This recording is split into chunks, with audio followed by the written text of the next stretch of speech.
What I've come to realize about myself is that I am not someone who is happy by default. Joy is something that must be created. It must be found and activated. And for me, it's something that comes from inspiration. I keep going back and forth in my head between an idealized view of the world and a much darker version of reality.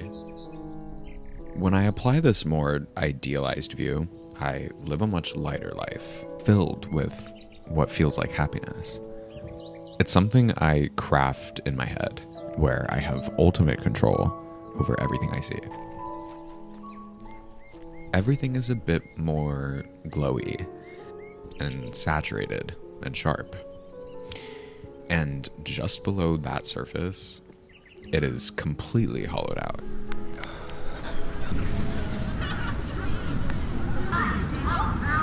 Something I'm growing hyper aware of about myself is that my outlook, my perception of the world that I walk around in is something that is constantly changing. Sometimes I feel like the most dramatic existential philosopher whose sole purpose is to riddle and ponder like the intricacies of human nature. And sometimes there is not a single thought passing through my head. The world is just a beautiful and simple place, and all I'm supposed to do is absorb and appreciate that. For me, this chapter in Tokyo has seen this cycle of perspectives flip-flopping all over the place, and it's like every other day I cannot decide what I think or how I feel. And I've come to a point with the voices in my head where it's like I just need to breathe. I don't need to be all consumed by determining the meaning of this experience while I'm experiencing it. That's not how it's supposed to work. You're supposed to embark on the journey, taking it in for what it is, allowing it to affect your future however it may when that time comes. I think treating my experience as a means to an end is counterproductive. I only have 3 more weeks here, and the logical side of my brain does not want to let them go to waste for the sake of indulging the emotional, anxious, existential side of my brain. You know, I was weeping on and on about losing this romanticized version of Tokyo in my head, but in this moment, after acknowledging it, I don't really see much of a problem in looking at Tokyo as a mystical, magical place. And I'm seeing now, the only reason I lost that is because I chose to. All I want to do is neutralize. Allow myself to be a bit more mindless. And I guess just let the picture paint itself.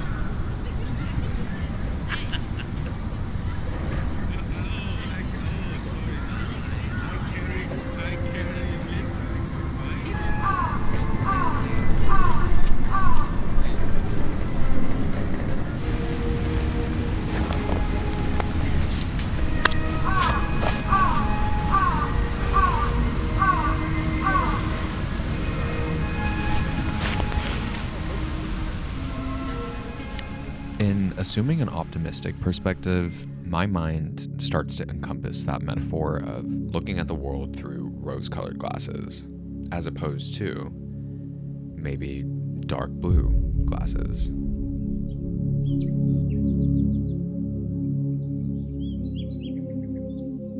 On the contrary, I look at the world around me in a way that feels colder, more stripped, desaturated. What I see lacks an irrefutable color palette. The spaces between color are so gray and difficult to make out in the moment. And the only option I have in that moment is to absorb it all and render it out in my head later.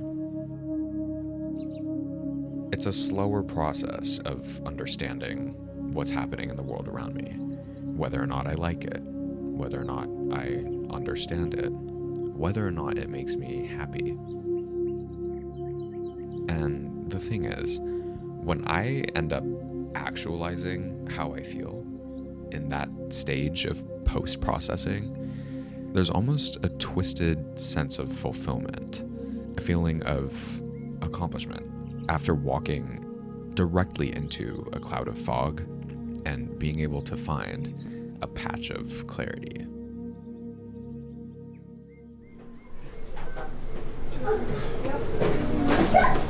Stick around.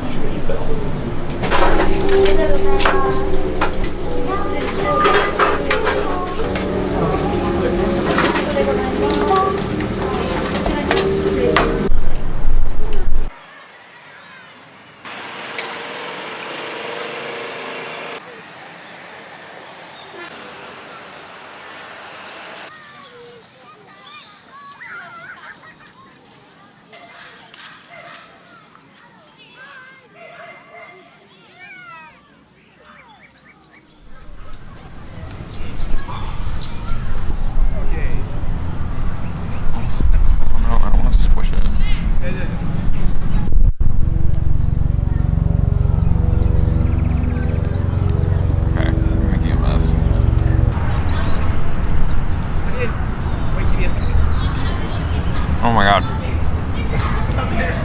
These bagels are so cool. This one's like a lemon apple pie situation. I don't even know. It's so good.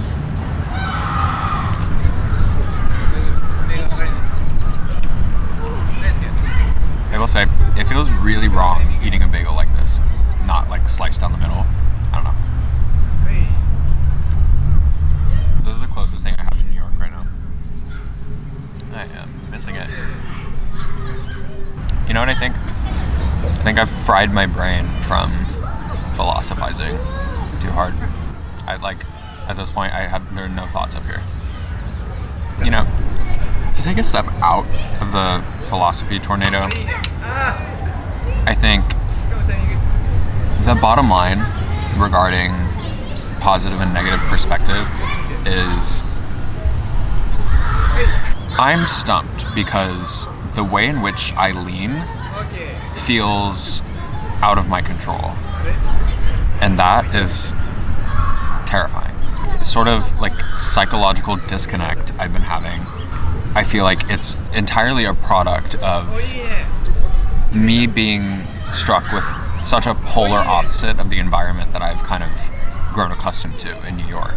You know, I grew up spending most of my time in suburban California, where I had quite literally nothing to do other than live inside of my own head. And it was sort of my entire life's goal to escape that. And now I'm back to living in a suburb where the way I see everything around me, the buildings all look the same, the streets, the stores, everything feels like hollow. You follow the routine, you follow the script, rinse, repeat, and I'm like so uninspired by it. And I get frustrated and blame it on myself because I'm angry with the fact that that's my perception of what was meant to be a dream come true. With the loss of control, I've somehow completely lost sight of the option to put back on the rose-colored glasses. There's just been a shift out of balance, and that's what knocked down the first domino, I think.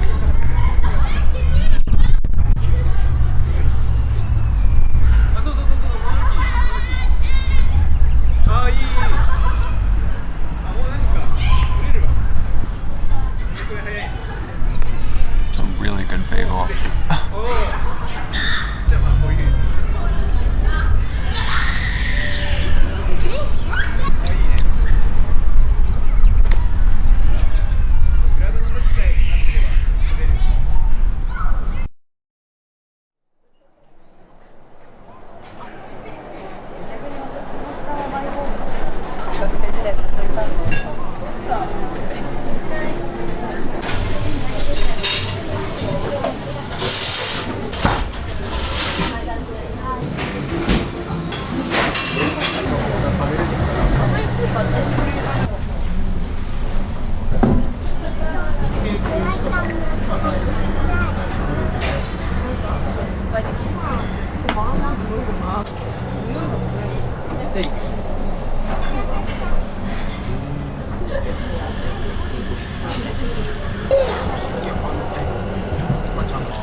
pistachio custard inside.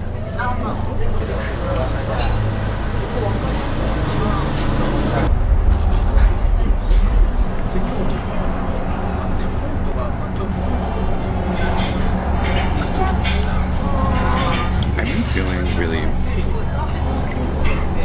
invisible lately. I feel like I've started to drift away from my personality a bit. In part because I've been existing kind of in my own head, but also because I'm feeling a bit disconnected from everything I'm surrounded by. And it's nothing too particular making me feel that way, which is kind of the frustrating part. There's no one person suppressing me. There's nothing weighing me down. But it feels like the only person who has a shot at grasping what's going on in my head is me.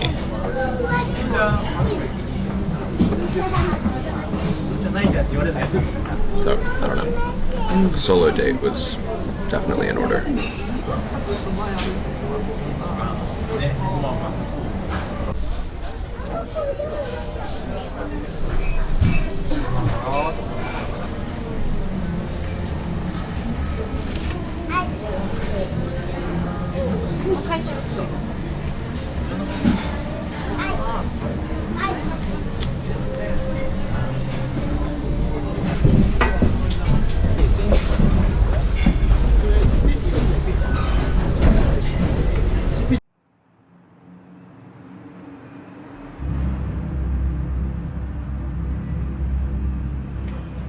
I believe that control is superficial. It's a mechanism. And in taking a perspective that by nature goes beneath the surface level, it's a complete sacrifice of control. I think subconsciously, the outlook I shapeshift and conform to is the outlook that gives me the most control. Or at least what feels like control. There are periods when life feels impossible without a sense of community. Having other people to make me feel seen or heard or understood. It's like being alone is the worst possible thing, and isolation is my greatest fear. Because what am I without other people? What do I have to offer if not to offer it to other people? And having a bigger pool of energy surrounding me provides a sense of fulfillment. And then there are also periods where I can't imagine wanting to spend time with anyone else. I'm estranged and I don't feel understood, or I'm too much of a burden. I'm the only one who can make any sense of my thoughts and my character. If I'm alone, if there's nothing passing through my mind other than my own thoughts, nothing in front of me that I didn't place there, nothing crossing my path other than what I let cross my path, I have ultimate control.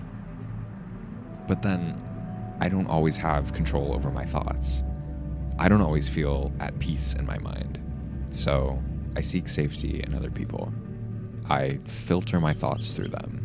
I structure my path through their lens, and I do everything in my power to run away from the version of myself that I have no control over. What's funny is the idea of control is something I don't actually have control over. I've been in a tug-of-war battle with OCD and an eating disorder for my entire life. There have been periods where engaging with a destructive and militant voice in my head is what puts me at ease.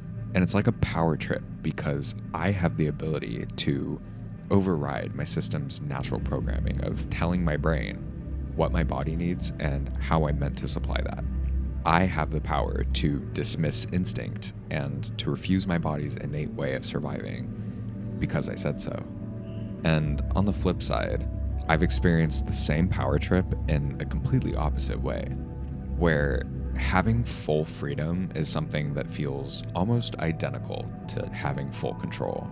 If I'm convinced in my head that nothing can stand in the way of being one with my body, of being in harmony with my nature, if I truly believe that at my core, there's no chance of an intrusive thought getting the best of me.